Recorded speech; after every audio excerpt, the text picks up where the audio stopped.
What is going on, YouTube? This is Jim back with another video, here to give you guys a 2-year late video review on Uncharted: The Lost Legacy. Now, I, like many other people, dismissed this game primarily, well, for me it was backlogs, but I think a lot of people primarily dismissed it because it was the first Uncharted game that did not focus on fan favorite Nathan Drake. All the Uncharted games to date have always focused on Nathan Drake and his trials and tribulations as he goes around the world as a treasure hunter, getting into mischief wherever he goes. One of the really cool things that happened while Uncharted was working its way through all these games is we were introduced to a cast of really cool characters, two of which, Chloe and Nadine, both have egg on their faces after the events of Uncharted 4, at least in my opinion, and both of which are looking for redemption. And Uncharted: The Lost Legacy picks up with them, a really unlikely duo, honestly, working together to solve the mystery of the golden tusk of Ganesh. And they clearly don't like each other. They're in it because they want to redeem their image. They're in it because they both have something they're trying to prove, not only to themselves, but to each other. And it's a really good dynamic that plays off itself in many creative and entertaining ways throughout the entire story, which takes about 12 hours or so. Now, a lot of people thought that this game was really open world based because the press really talked about the first open world Uncharted, and that's true, but only at the beginning. After that, about the midway point of the game turns back into the more corridor type shooter Uncharted games that you're familiar with, whether you like it or not. So if you like Uncharted games, you're going to like this. It doesn't really change too much of the formula on the back end, but I think on the front end, it shows that the engine, the Uncharted engine, for lack of a better word, definitely can hold its own in open world gameplay. And I think that it injects a much needed shot of adrenaline into the franchise. So, without giving too many spoiler details away, there is a new big bad that you have to take down.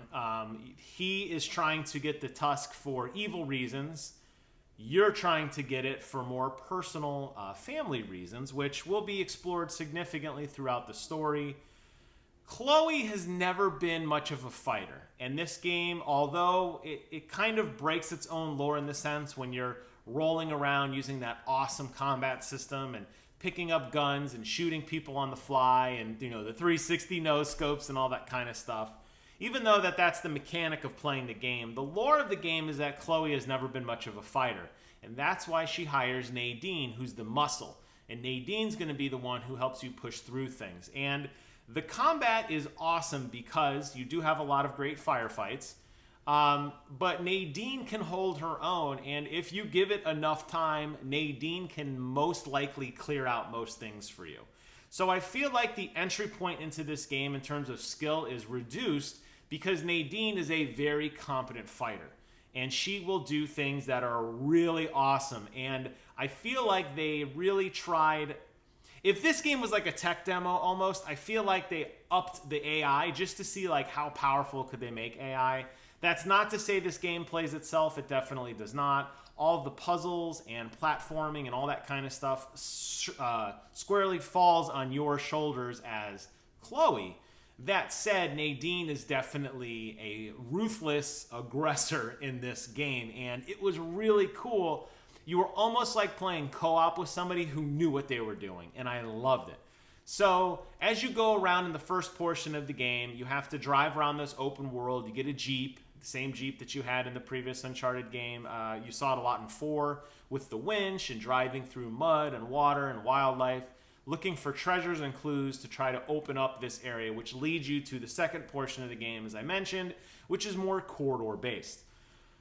Both of those gameplay types were awesome because it still has that great Uncharted back end with tons of weapons and smart AI, both your assistant Nadine, but just the enemy AI. They will flank you. They will call for reinforcements.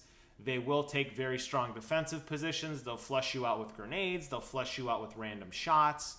they're very, very intelligent in terms of focusing in on you, but not in an unfair way. And if you take your time and you do a lot of the stealth stuff, you'll be rewarded for that. But if you want to go in, grenade launchers ablazing, you can do that too. Either way, there's really there's no penalty for either way. It's kind of how you want to play the game.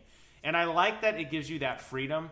I like that it has a good balance between some really tricky puzzles towards the end. My wife and I were really scratching our heads on how to beat this one particular puzzle that took us probably 25 minutes to beat. But you got some really cool puzzles, some amazing platforming.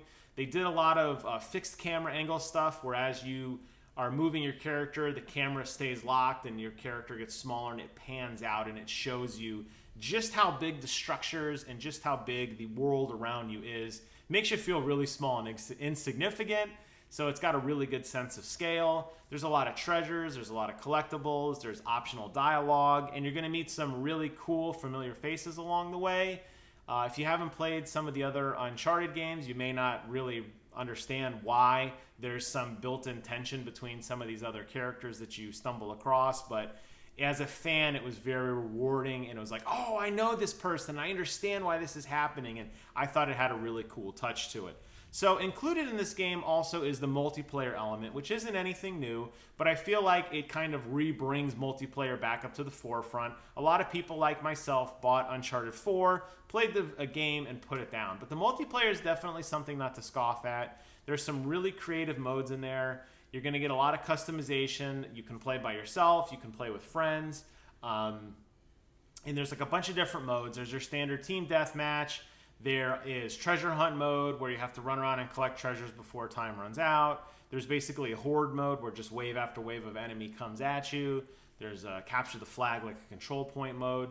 Very, very fun. And because, in my opinion, Uncharted is such an amazing third-person shooter, it really holds up very, very well. So every time I played, and I just beat this game 2 weeks ago, about a week and a half ago, when I was playing it on multiplayer 2 years after it came out, I was finding matches instantly. Not just like the same one guy that plays, but a lot of people. So I feel like the community is active enough that if you wanted to get into it, you don't have to feel like, oh, you missed the boat and it's too late and you can't have fun.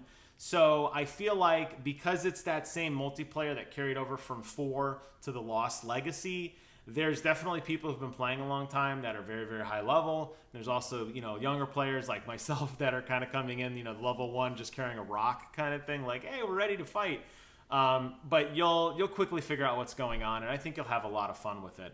But if multiplayer isn't your thing, I think the single player absolutely holds up on its own. I highly recommend this game, and I think it's one that really pushes the envelope in terms of Uncharted storytelling, not with Nathan Drake, but in terms of just how great the AI really is. I felt like it was a bigger challenge than the previous games, and I hope that they continue, they being Naughty Dog, as they develop the next game, whatever it happens to be. I know they're working on The Last of Us 2 right now, but I hope they take some of the lessons learned from this game, and I hope we get a continued emphasis on aggressive AI and both, companion and enemy.